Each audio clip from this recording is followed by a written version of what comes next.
From UFOs to psychic powers and government conspiracies, history is riddled with unexplained events. You can turn back now or learn the stuff they don't want you to know.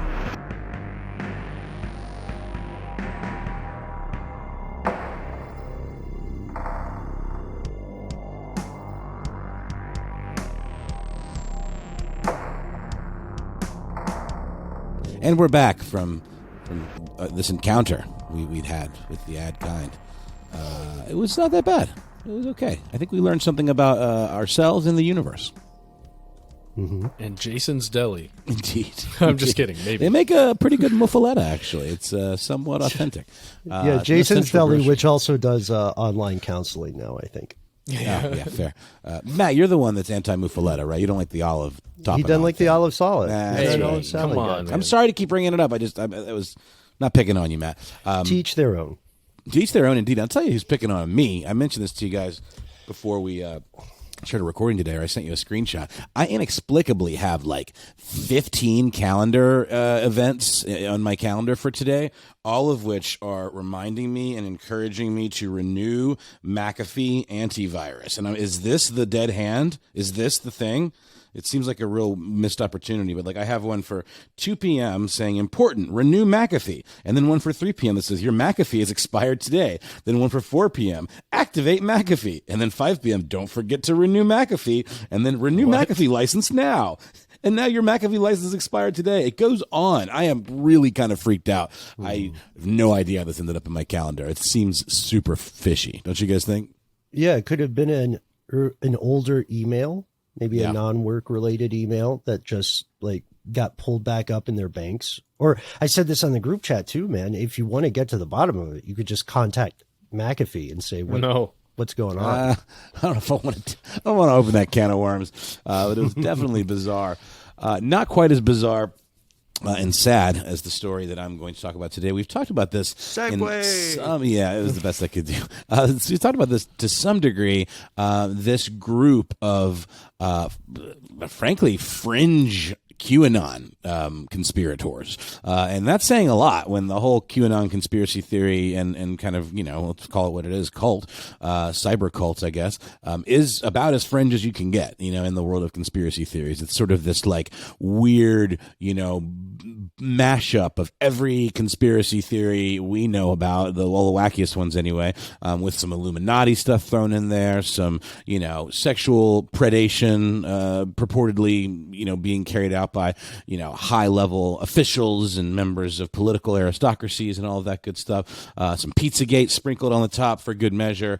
And it's one of these decentralized kind of conspiracy theories that's so convoluted and it just keeps getting added to and added to and added to.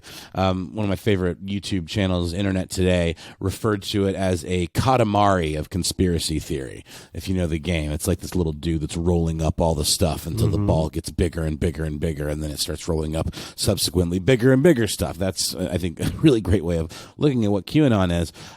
We've talked about QAnon in general. If you haven't checked out Jake Hanrahan's incredible podcast series, Q Clearance, get ye to a podcast app right now and check it out. But there's an interesting new development. There's this fringe group that has gathered in Deli Plaza, specifically, which is where, of course, John F. Kennedy was assassinated. They're also hoping to see an appearance from John F. Kennedy's son, John F. Kennedy Jr., who died in a plane crash in the late 90s. This is all kind of being masterminded or led by this dude named Michael Brian Protzman, who is known by the internet moniker Negative48. And just a little bit of background on him, first of all. He is known pretty widely to be virulently anti-Semitic.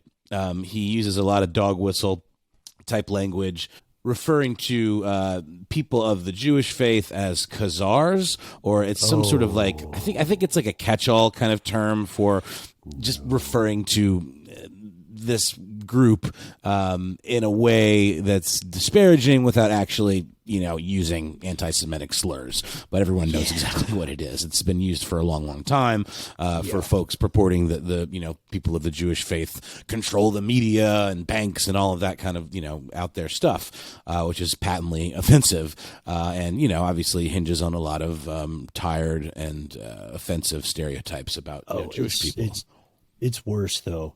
It's you're nailing it, but it's deeper than that. It's like deeper than rap level, because the idea. Well, it's about extermination, right? I mean, essentially.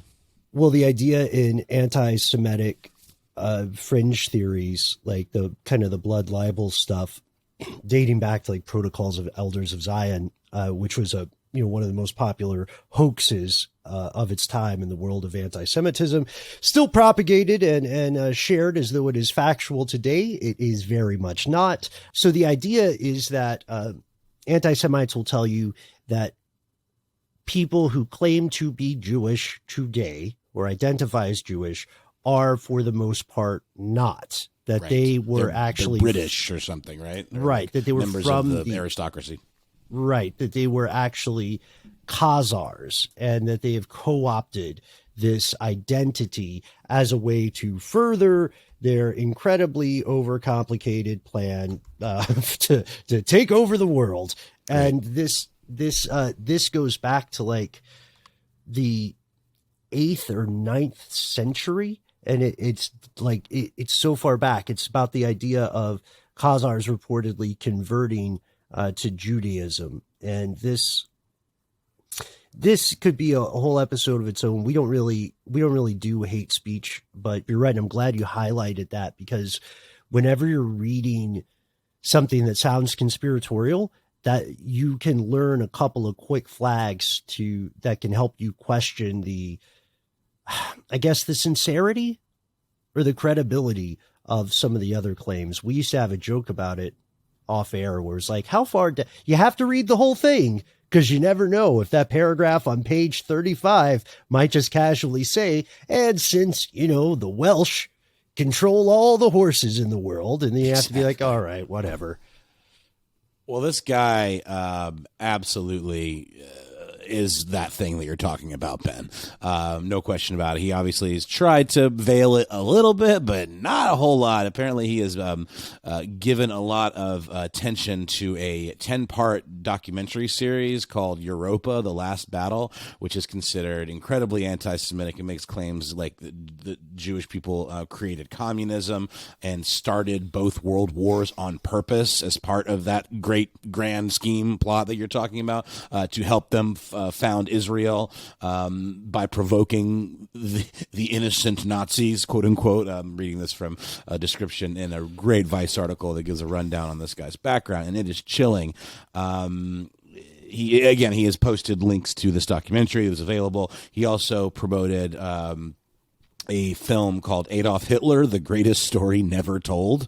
That's a thing, apparently. And to your point about the Khazar kind of ideology, he literally was heard or in a recorded speech that he made that I think made the rounds. I don't think it was something that he meant to get out, but it did. He said, "There are no," quote, this is pretty offensive, but I'm going to read it just so you understand and get a glimpse into this guy's mind. Quote, "There are no Jews, period, anywhere, period. There is no Jewish race, and the Jewish leadership are basically the British Empire, the Roman Empire. It's just the criminals."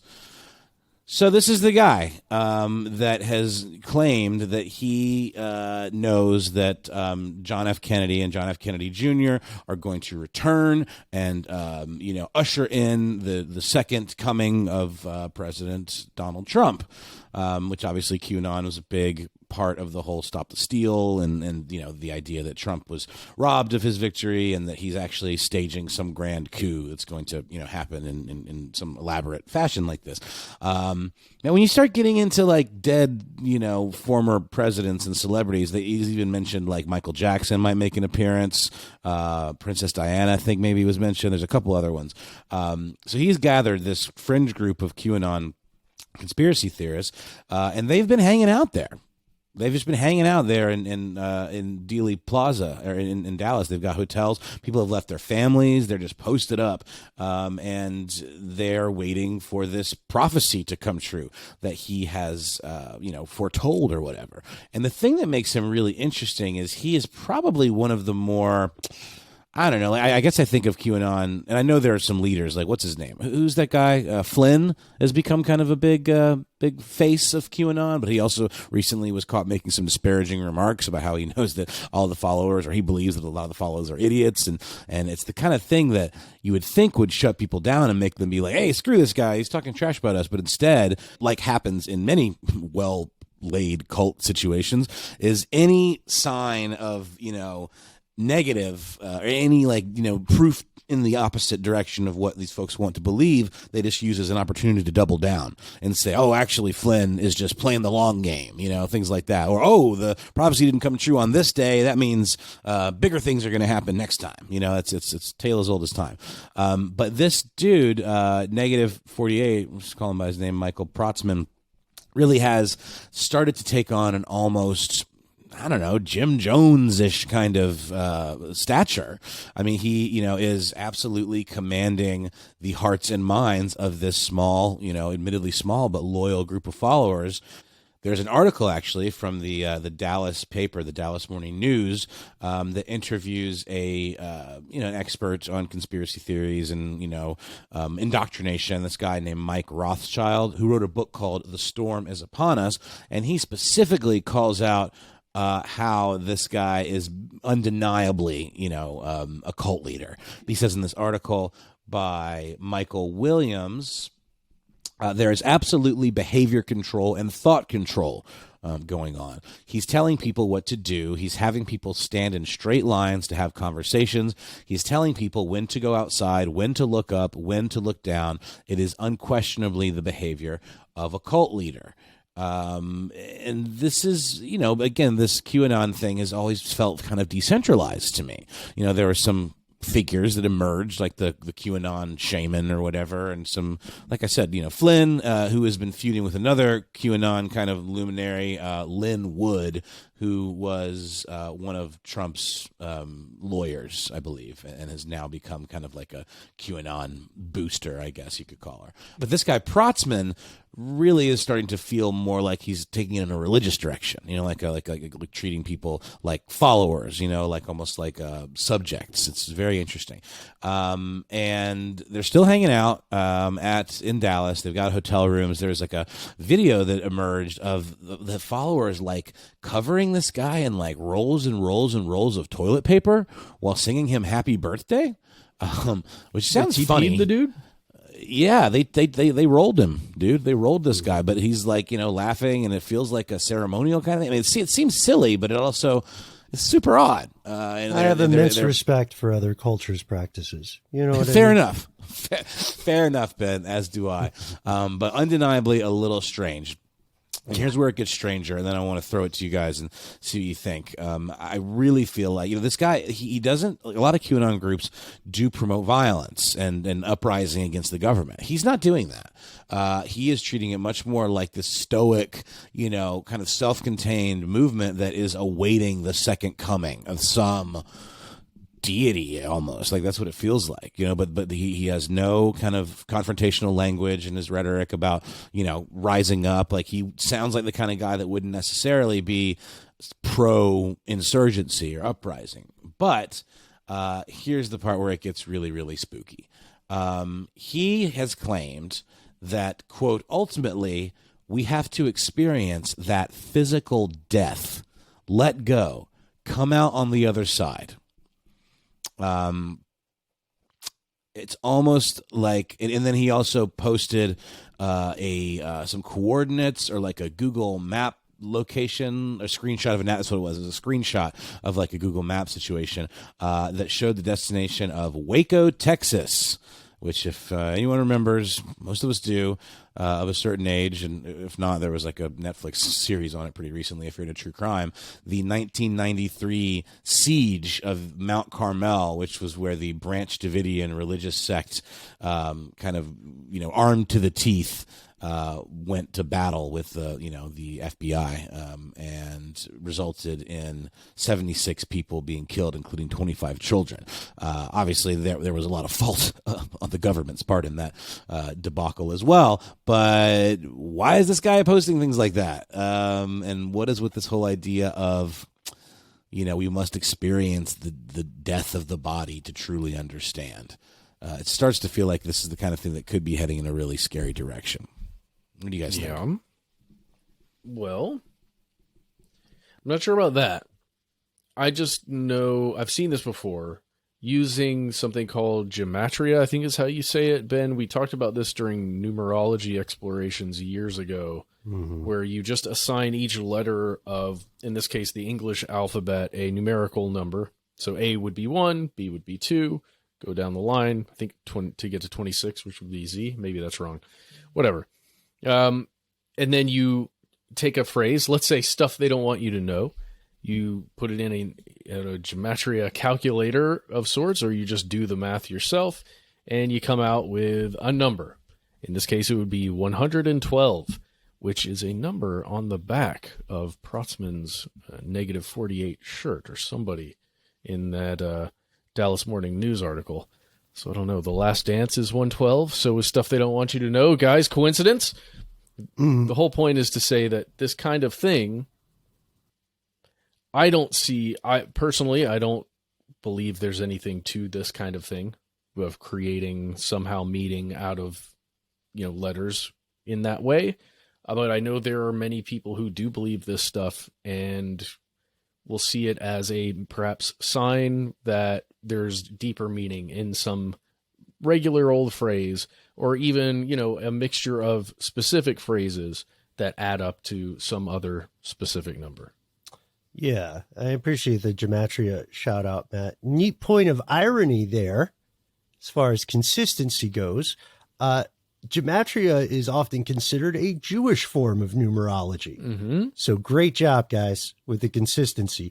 But I want to add, I know we're at time here, and I don't want to soapbox, but I do want to point out that you made the earlier comparison to Katamari, which I've made as well, and I think it holds up. But I would say structurally, a lot of cults or cultic belief systems that have a built-in expiration date or milestones or timelines, they're like Matryoshka dolls, where the doll is the structure of a conspiracy. And when the conspiracy doesn't, like when it expands past that timeline, it's 1839, June, and the world didn't end, then you just build another larger doll of conspiratorial structure in which you house that other thing. And what's happening now is that people are starting to either get hip to the grift, and grift it is, very much so, or they're starting to just get tired of it. As a matter of fact, quite recently, former QAnon follower, or I think still maybe current QAnon follower, wrote an open letter to Donald Trump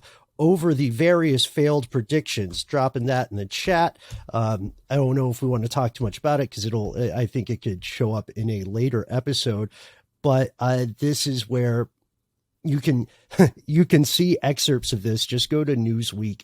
We're not going to read them out loud here, but just go to Newsweek and check them out. You'll see that it's starting to lose steam as a mass appeal thing, which means that the people who are left are going to be increasingly radicalized, and they're going to encounter an exacerbated form of group polarization. And that, I posit, is when you get to the very dangerous points.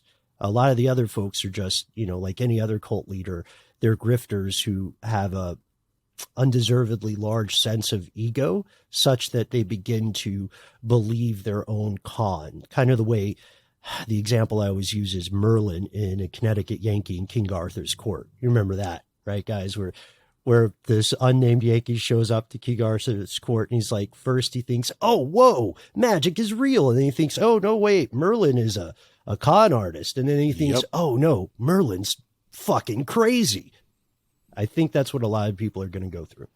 I think so, too. But unfortunately, in the meantime, families are absolutely being torn apart. There's another really great Vice article about this specific, little splinter group of QAnon, talking to family members of folks who have gone on this, pilgrimage to Dallas, talking about how they're worried they're never going to come back.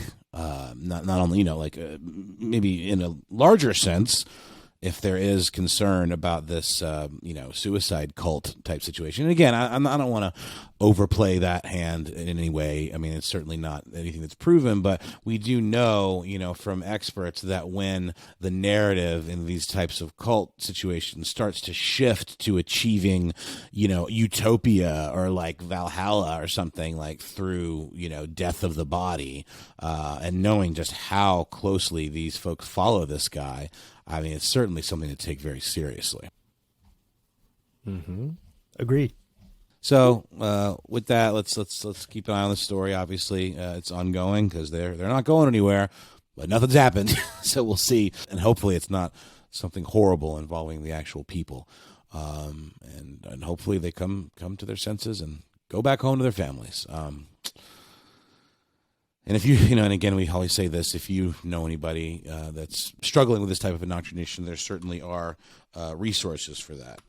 Yeah, there are places like daretodoubt.org, which is more focused on the broader picture. It's not QAnon specific. It's about how to help friends and loved ones detach from what they call harmful belief systems. Yes, absolutely. Check that out if you know anybody that's struggling with this, or if you're trying to look into some resources to understand the problem better yourself. So let's take a quick break to hear a word from our sponsor, and we'll be back with one more strange news.